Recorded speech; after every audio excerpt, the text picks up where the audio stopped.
प्रस्तावना का परिचय। प्रस्तावना संविधान का उद्घोषणा पत्र यानी फिलोसॉफिकल पार्ट है। इसे संविधान की आत्मा और संविधान की कुंजी की टू द कॉन्स्टिट्यूशन भी कहा जाता है। यह संविधान की उत्पत्ति, उद्देश्य और आदर्शों को व्यक्त करती है। प्रस्तावना की विशेषताएं। प्रस्तावना संविधान की परिचय पत्रिका आइडेंटिटी कार्ड है। इसमें संविधान निर्माताओं की मूल भावना और उद्देश्य निहित है।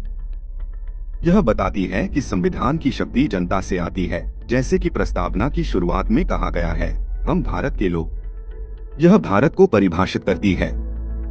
संप्रभु सॉवरेन, समाजवादी सोशलिस्ट, पंथनिरपेक्ष सेक्युलर, लोकतांत्रिक गणराज्य डेमोक्रेटिक रिपब्लिक।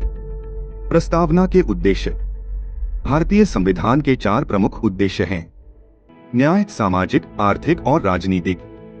स्वतंत्रता, लिबर्टी, विचार, अभिव्यक्ति, विश्वास, धर्म और उपासना। समानता, इक्वालिटी, अवसर और विधि के समक्ष समानता। बंधुता, फ्रैटर्निटी, व्यक्ति की गरिमा और राष्ट्र की एकता व अखंडता। 42वें संविधान संशोधन 1976 द्वारा जोड़े गए शब्द। इस संशोधन द्वारा 3 महत्वपूर्ण शब्द जोड़े गए।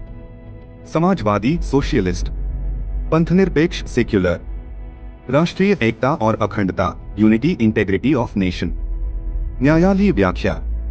प्रस्तावना को लेकर समय समय पर न्यायालय ने महत्वपूर्ण व्याख्याएं दी हैं। 1960 बेरुबर केस न्यायालय ने कहा कि प्रस्तावना संविधान का हिस्सा नहीं है। 1973 केशवानंद भारती केस, इस ऐतिहासिक फैसले में कहा गया कि प्रस्तावना संविधान का हिस्सा है और इसका उपयोग संविधान की मूल संरचना समझने हेतु किया जा सकता है। 1995 एसआर बोमई केस न्यायालय ने प्रस्तावना को संविधान की मूल संरचना का अभिन्न हिस्सा माना। निष्कर्ष। प्रस्तावना संविधान की एक प्रेरक भूमिका है।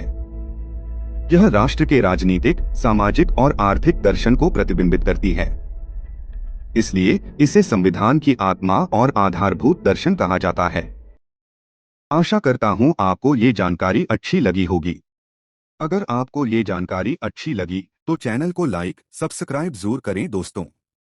जय हिंद।